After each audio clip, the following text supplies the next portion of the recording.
Hi. So I just wanted to give everyone a bit of a that's better.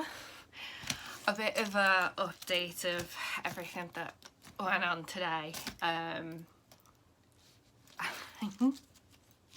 I've left the photo downstairs, but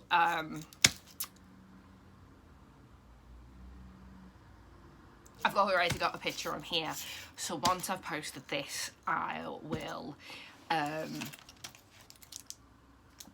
it on so people can see, because you know, yay, it's got an autograph on now.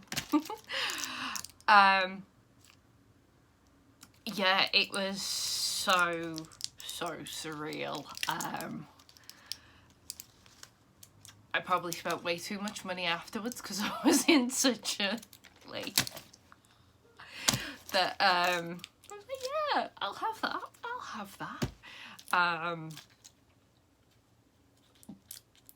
but yeah, it was amazing. So I didn't get there as early as I intended, but to be fair, it turned out exactly when I was meant to go, and everything worked out perfectly. I got there and in about 5 to 10, and I got straight in and no issues. What I did find quite strange actually was no bag checks, no bag searches. I found that really weird. Fine, great, made it a hell of a lot easier, but I found it weird. So got in and I went straight first line because I have never actually experienced the whole autograph situation where it's been someone this popular as a fan. I've either worked at the convention on the day that I'm getting it and you actually get a bit of a quicker pass just so you can get back to work, or as my devastating experience with an actor called Dominic. I'm not going to give you the cinema. I shouldn't really like be bad mouthing people because he must have just had an off day, but he had no guests, no fans. And I used at the time, it was about 3 days before payday. I had no money. This was the last of my money. And you know that bit in Galaxy Quest with Alan Rickman, and it seems really funny, where he's like snatching and yeah, essentially that. And yeah, so that wasn't fun. But other than that, you know, no, I've never had to queue, you know. I've been really privileged. So I was very anxious about the whole process because I knew I'd read something about it, but I couldn't remember what it said. So it was like, oh, and I've experienced it in cons where I've worked them and people are rushing through the door and they're taking tickets because they do virtual queuing, and they literally go around and get one from everyone. And I was a bit like, well, I don't want to have like number 375 and be waiting till 3 o'clock in the afternoon because yesterday broke me. It was very full on and beautiful and amazing. But I got home and I made the mistake of sitting down, and that was it. It was And then I fell into the deepest of sleeps, but woke up at like 2 o'clock. I couldn't get back to sleep. So, yeah, sorry, I'm doing the wiggly way of telling you a story. Yeah, hey baby. Yes. Hi baby. Hi. Hello. Yeah. Sorry. So I'm in the queue. About 5 to 10, as I said. First of all, the guy, the security guard, and again, he didn't mean it. He really didn't. But someone who's just had a panic attack over this whole scenario saying to me, he hasn't shown up. What? And then it's one of those where, like, they're keeping a straight face, but they're like, and then I'm like, what? No, you're not. And it was very, like, so I get in line, and I'm warned it's gonna be about 20 minutes. No. Sorry, I must have been there about 20 to 10, quarter to 10, because he was 20 minutes. And then I was looking online going, oh my God, I haven't even thought about the photo shoots that they're doing today. So I then looked that up, and there's one at 20 past 10, and I'm like, oh my God. So he's not going to turn up here till almost 11 o'clock. I'm like, do I wait? And I'm like, yeah. And then I'm in my head, oh, I am so sorry. I am thinking, well, I could leave and come back later, but then the 11 o'clock crowd are going to be here as well. And no, I have to wait. And I'm fine with that. And then a few people do actually leave because they're like, well, we've got to go get our photo. And they've probably heard stories about yesterday in the queues and how people turned up like 45 minutes before Harbour turned up to get their to be first in line to get the photo. So they left. And he turned up at 10 o'clock. He did 20 minutes of autographs. And I wasn't ready, I wasn't prepared. Well, I was prepared. I've been, mentally preparing for this for years. What I'd say and conversations, because he does seem like the kind of guy that you could sit down with and have a conversation and put the world to rights. And I ended up front of the queue. I was the cut-off, and I'm like, well, I am absolutely fine with that.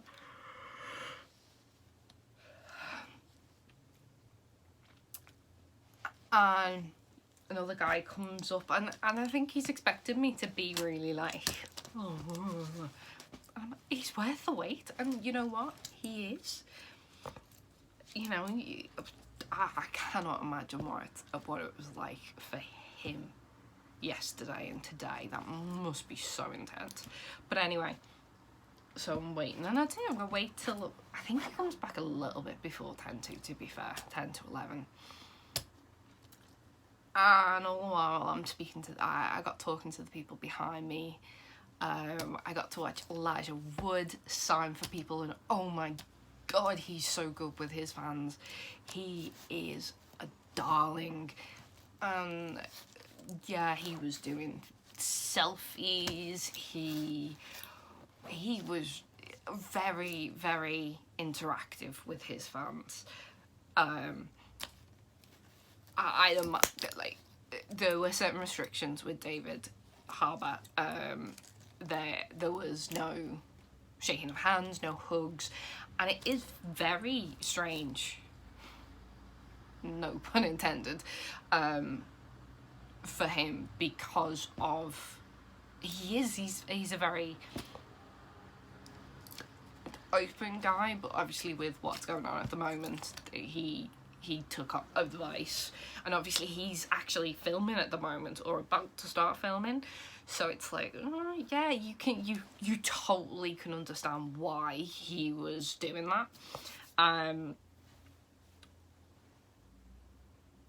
I actually let the guys behind me go first, just because it got so close to do it, and I'm like, I can't be the first person, I just need to sort of see how he interacts with people to judge what I could say. And then I didn't actually pay attention. So yeah, so I handed in my stuff, I handed it over, I got to say hello, and then I did a very I spent probably more time apologising for taking up his time than I actually took up by asking the question and getting the answer, which hopefully he found endearing.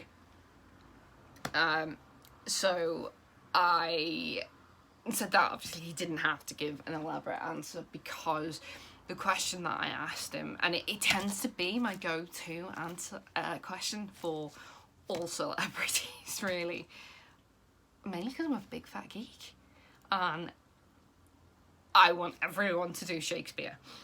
I want to ask, oh my god, I'm Kevin Smith. I am Kevin Smith. I am like the chattiest bastard alive. And I'm going on tangents. It is literally, this is a video, literally, of Kevin Smith. But I'm not Kevin Smith. Anyway, I actually asked Kevin Smith what, if he was to direct a Shakespeare film, what would it be? Now, me, watching his stuff, he is born to do Midsummer Night's Dream.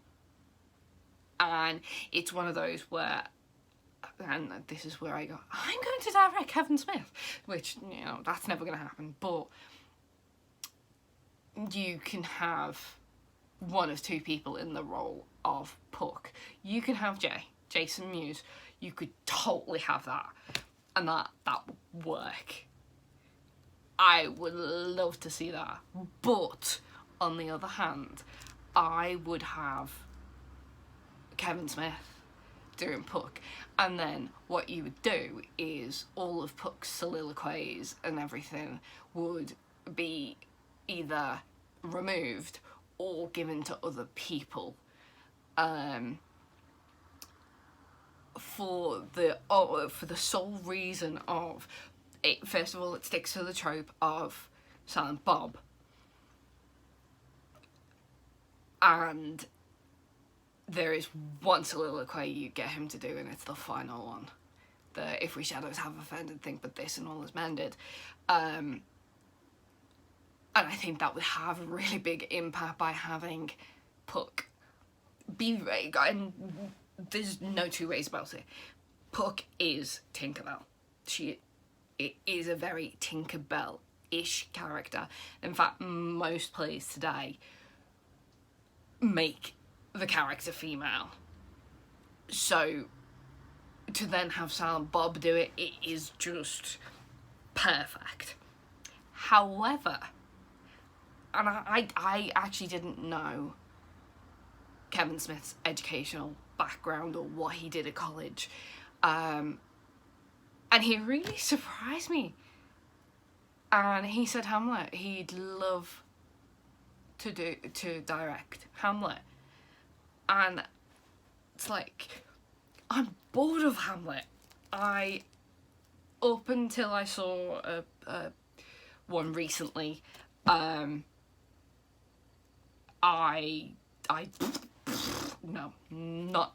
interest. I didn't get him. I thought he was a brat. Even Benedict Cumberbatch couldn't get me to love Hamlet.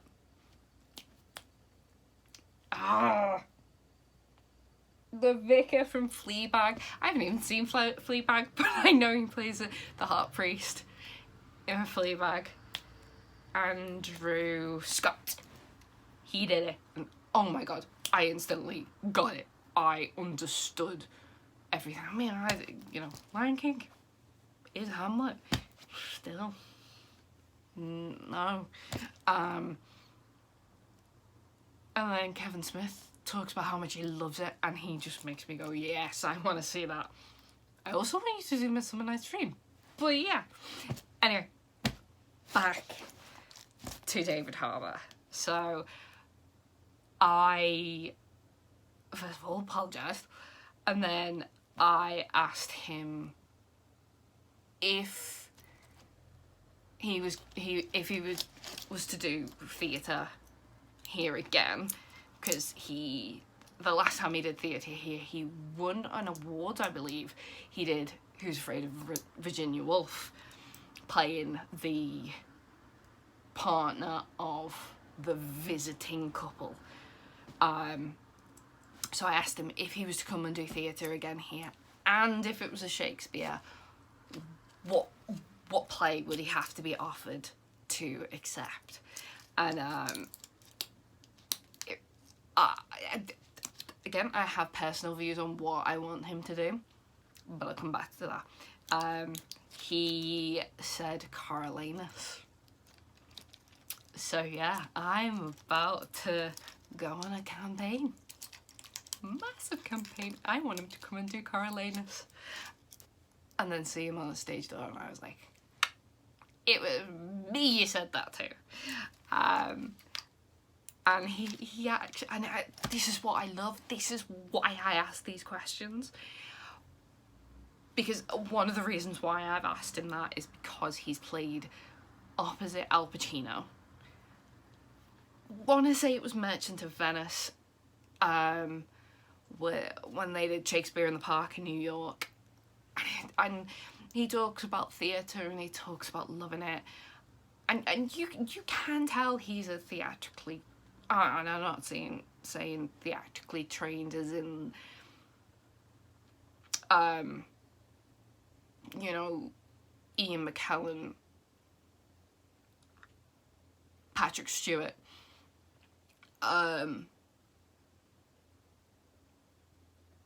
but I'd say it's the American equivalent. So I'm not going to keep asking him things about Stranger Things. Sorry, that makes me sound like I don't like it. I do. I love it. But he's not one note.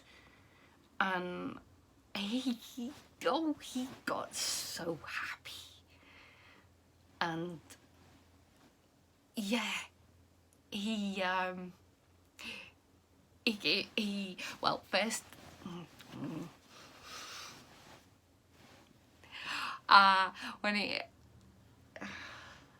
when he said my name, he was like, Han? And I'm like, yeah, as in Solo. And he laughed. And then he I asked the question, and I could see him light up. The same thing happened when I met Ian McKellen, and everyone kept asking him about Sherlock being autistic, even though he'd said like 3 or 4 times before he doesn't know. He didn't play it like that, and he didn't do research on it.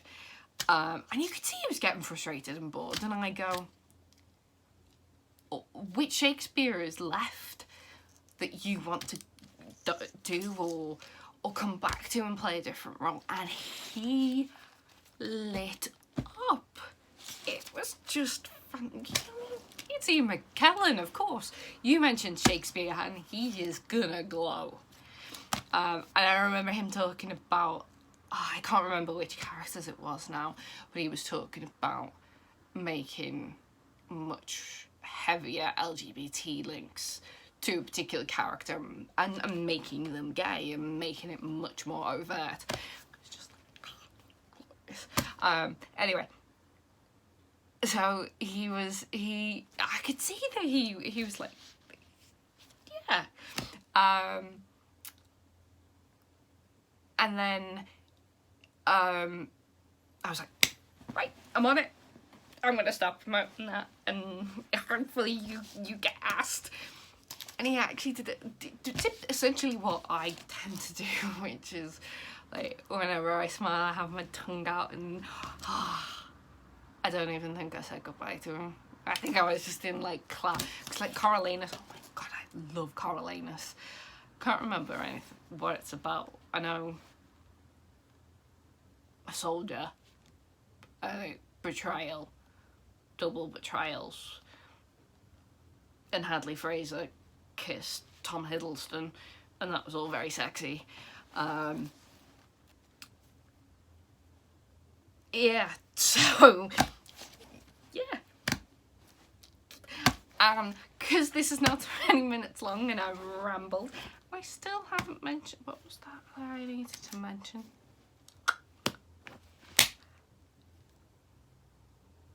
What did I need to mention?